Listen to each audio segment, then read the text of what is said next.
Hello and welcome to another exclusive review by me, Alex Belfield, here at celebrityradio.biz, where we just hit 63 million minutes viewed online, and this week we're at Joe Purdy's new production of Sinderella with an S, the mucky adult pantomime featuring drag queens and starring Davina De Campo at the City Hall in Sheffield. It's on tour through January and February, and it's sold out according to his tweets, but there's huge blocks within the theatre that are completely empty. We must presume that's to do with sightlines, considering the stage has been shrunk 3 times with black cloths and indeed a red cloth at this venue. It is the most depressing evening of my life for 2 reasons that may surprise you. They seem to love it, but should they love it at £27 a ticket? Well, we're going to go into detail about the cast, Joe Purdy, his production and lighting, and also his skills as a producer, and reveal why I was not allowed back in the building. We're also going to compare our review to the 5-star review from Warren and Dan that went up this evening. Only 25 followers on Twitter, and curiously their only other review for Aladdin, which is also 5 stars. So we will be comparing 2 5-star shows, Aladdin on Broadway and Joe Purdy's Sinderella. We'll be talking about the cast. Davina, there she is. Is she a panto star? Is she a comedian? Is she worthy to lead this company? We'll find out about that, along with the other members of this cast, in Joe Purdy's Sinderella. Well, let's begin with my history with Joe Purdy Productions. I've had a few run-ins with Joe over the years. He is what seems to me to be a compulsive liar. We've asked him direct questions about casting. For example, was Scotty T in his show? He said yes. Turns out Scotty T was doing a meet and greet at the end of the show. That to me is a lie and cheating audiences. So we've been watching him ever since. Last year we made a vlog that you can watch at the end of this video with Nick Newbold, who was in one of his Christmas pantomimes and productions and was completely disgusted and had to leave the show. As Sinderella hadn't got her dress, there were a microphone missing on the day of the opening night, and the whole thing was total under-rehearsed chaos. This show then later went on to cancel endless shows. Since then, Joe has cancelled an entire run of one of his productions, claiming that people took advantage of a discount offer and therefore decided to cancel the show.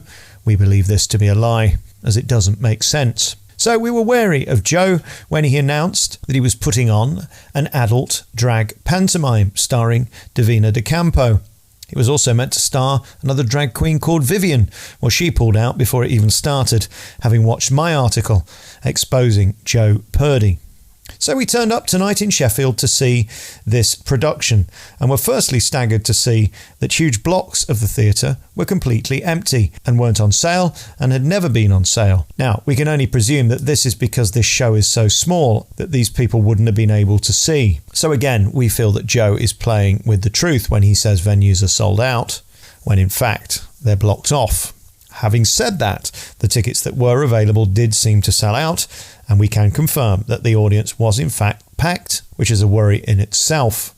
This show isn't going to get a 1-star review, it's going to get a no-star review. I cannot give it a star, as it is wrong on so many levels.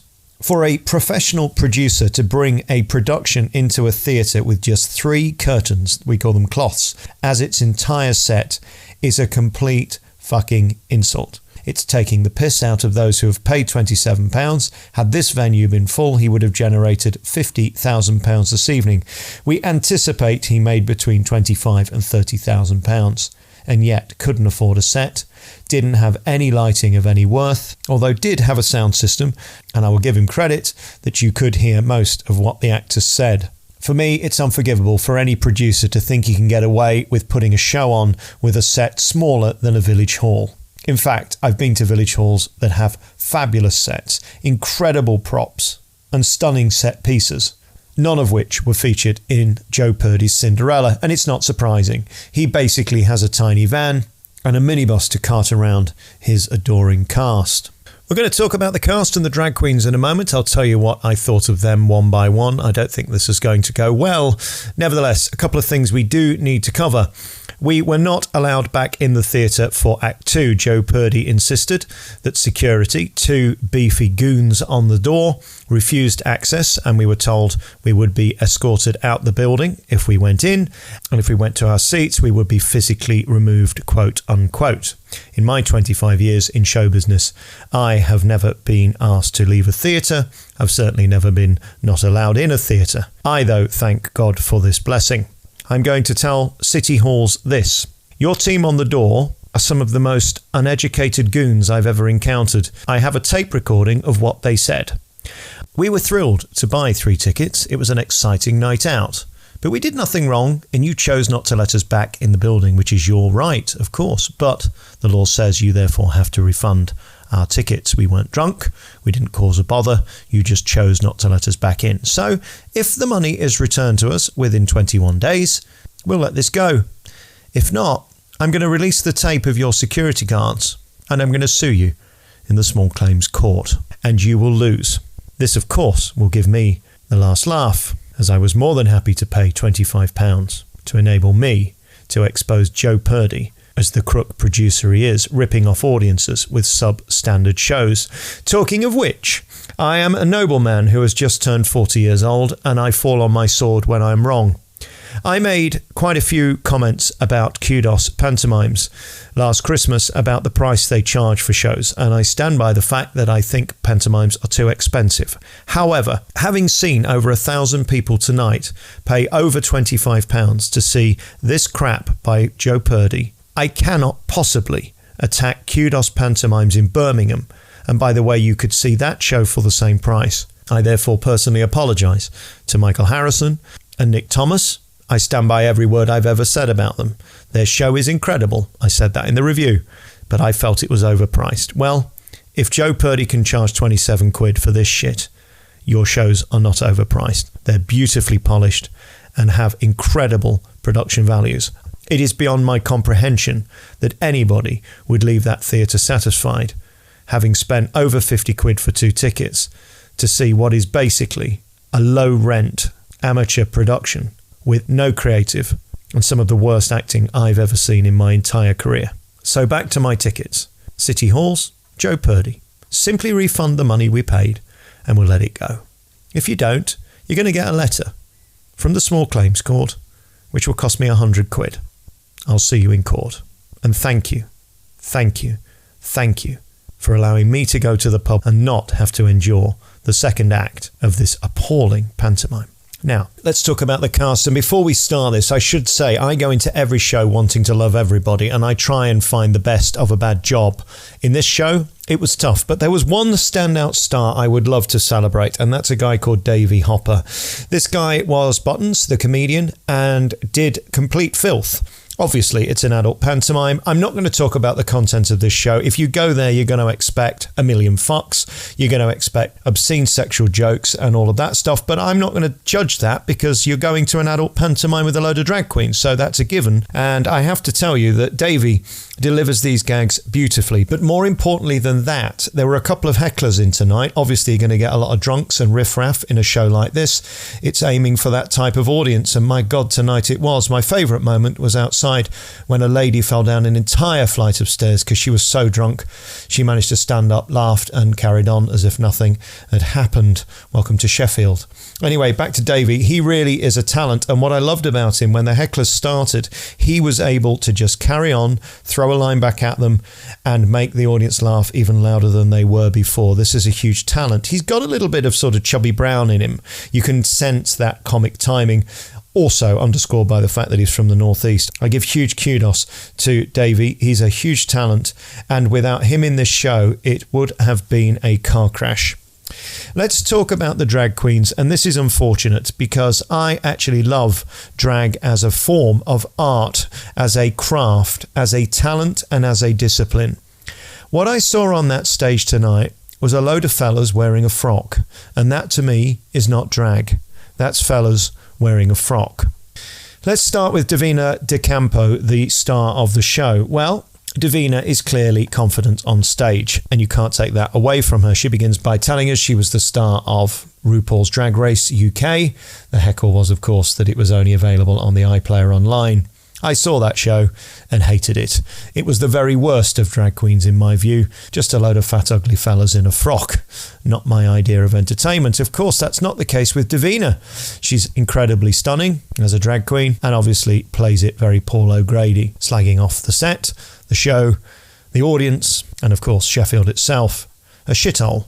Davina delivered her lines, but I have to say I didn't feel tremendous comic timing, and the common thread between all of the actors in this show is that they can't act.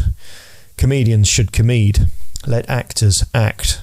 The biggest disappointment for me was Stacy Layne Matthews, who I'd never heard of before, but has the personality of a root vegetable, seemingly bored on stage as Fairy Henny. I don't know what Henny is, I'm guessing it's a double entendre or some Gen X created word. This drag queen is certainly not for me. Everything I hate in underplayed, ponderous delivery. And my God, imagine if he fell on you. Rob King played the Prince, and he has a beautiful singing voice, but is as funny as a fart in a lift. Again, he is not an actor, he's a singer, so why bother trying to make him funny and act? It died on its arse. One of the biggest problems with this panto is that it's so lazily written. They don't have parody songs, so they just stick in real panto songs, which kills the vibe immediately. But they're just lazy ways of filling time. By the way, the show is way too long, playing at nearly 3 hours with the interval. The first act was 1 hour and 20. Rob King clearly is not an actor, and nor should he be. He's a great singer, and he should stick to singing. The biggest disappointment for me was Jamie Campbell.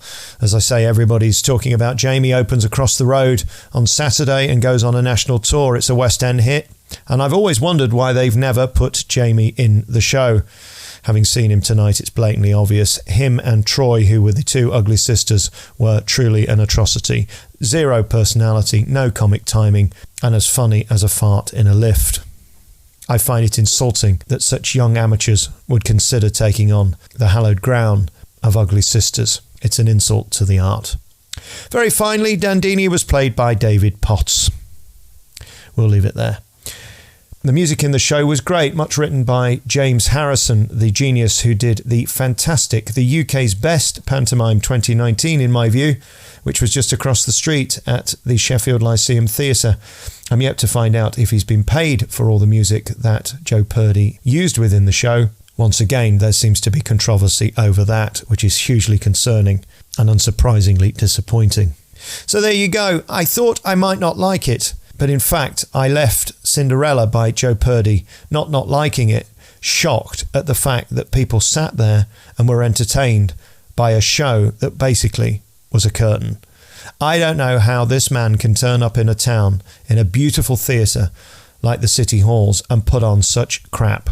It is insulting to the audience, it's demeaning to the industry, it's patronising to those who have paid, and it's a fucking insult to show business that you would turn up with a show less professional than a village hall. And I hope that, Joe Purdy, is a legacy that you do something about changing in 2020.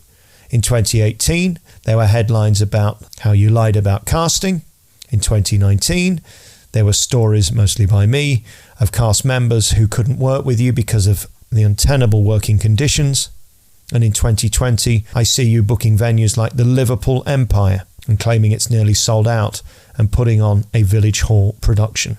I can't work out whether the audience came to see these drag queens off the telly or whether they came to see a mucky panto. I was shocked at how old the audience was. I thought it would be Gen X and millennials sat there looking for RuPaul stars and morbidly obese men who feature on 1830 type holiday programs on ITV2. It seems to me the reality is Sheffield turned out for this show for the low rent chubby brown gags, and they got them. They were superbly stolen.